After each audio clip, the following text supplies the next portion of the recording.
So we're going to get right into making some board conditioner. I've gone ahead and ordered some 4-ounce tins. I don't have stickers to go on the top of them, but I think I'll do that at some point to put them in just because it makes it easier. Otherwise, I do put it in a jar sometimes. So this is leftover, that's leftover. This is stuff I use in the shop or on board. So basic components: beeswax, pellets. I get these right off Amazon. I'll put a link to everything down below or stuff similar to it. More beeswax.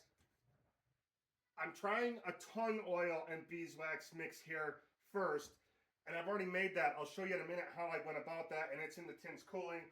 And then mineral oil. I'll put a link down below to the mineral oil I used the first time. You can get it right off Amazon. I ordered a whole gallon jug of it. It worked great. This time I just ran across the street to the Dollar General, and I've got this mineral oil. Now, the ones on Amazon will have food safe, food safe, food safe. This is food safe. It's a laxative. Obviously, if you can put it in your body, it's food safe. It's the same stuff. I did some reading on it. So this was actually cheaper. It just comes in smaller bottles. So we're going to go ahead and use some of those to make some as well. And I'll show you how we get that going here. So as you can see, I've got various utensils back here. The main one I'm using is wooden spoon to stir it, spoon rest to put it on. I did get this in case I needed to scoop it out, or this, or even this to scrape it. So I did. This crock pot here is dedicated just to the shop for this.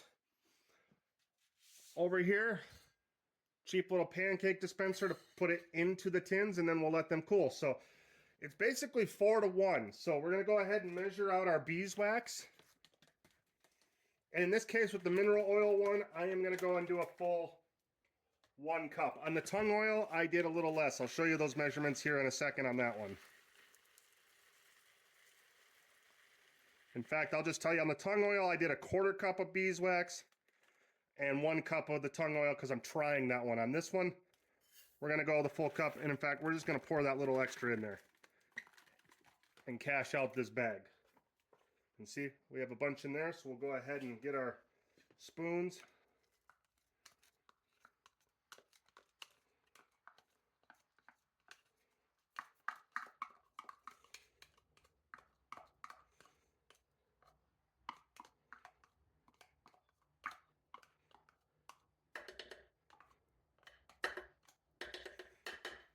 And then by my calculations, we should need, I should get 2 cups of this per bottle, but let's find out because it's 16 ounces, 8 ounces in a cup.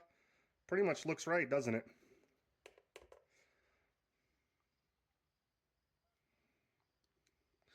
Now there's all kinds of recipes out there for this.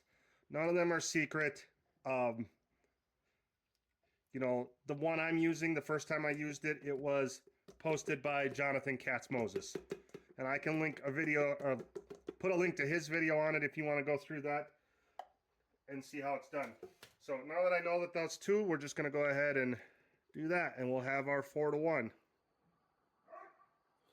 We're just going to set that to low, put the cover back on, and let that sit for a couple hours. I'll touch back when we get that ready. 2 hours later. This has been out here for a couple hours now, so let's go ahead and check it.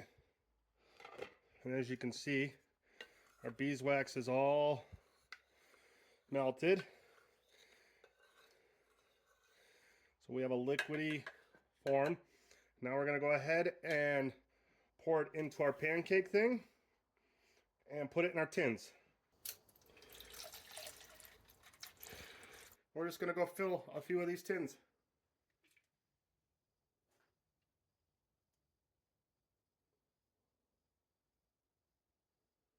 Pretty full with this, so we're going to go ahead and slowly fill these.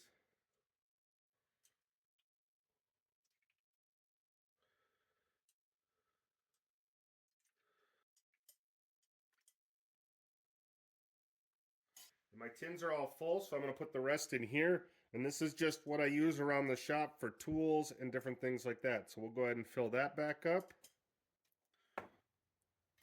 And this one up.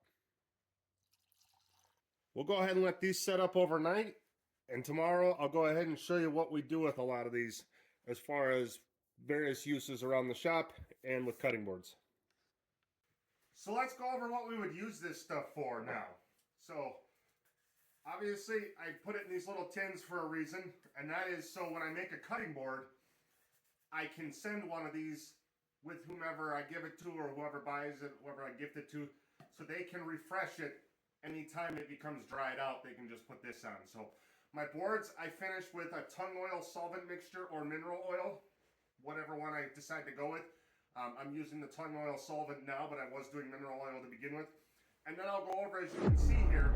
Now the last thing we're going to do is go ahead and take this beeswax tung oil mix, and we're going to put it on the board and buff it in. So I tend to put it on a little bit heavy, and then just go ahead and rub it all around. So this just adds another layer of protection, and if the board ever starts to dry out from being washed, used, you can just go ahead and send a tin of this with it, and that way the user, customer, whomever, friend, can just go ahead and put it back on and apply it.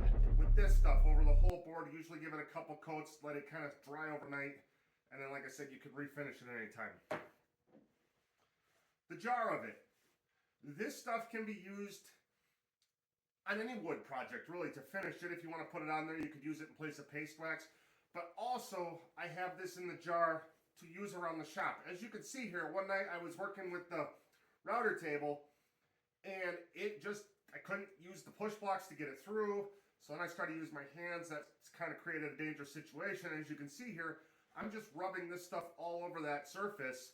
And after that, anything on there just glides. So I have to do it every so often. I've used it on the table saw to protect that. I've used it on the planer bed over here to protect that and get things sliding through in the joiners. So it acts as a little bit of a protectant. I wouldn't trust it in a heavy, humid environment for a long time. And it also makes things slide better. So another thing, you could use it on table saw. I haven't done mine in a while now, only because I got carbon method ordered in here, paid for it myself. I've got some sanding blocks, so we're going to go ahead and touch up the table saw. Sorry, I keep looking, I know you can't see it. Touch up the table saw, and then I am going to do the carbon method on it, and hopefully that protects it better, and let you know my opinion of that product. Go ahead and hit that like and subscribe button if you want to get notified when that video comes out. And we're probably going to do some other table saw maintenance around the shop and so forth. So, again, thanks for watching. Have a good night.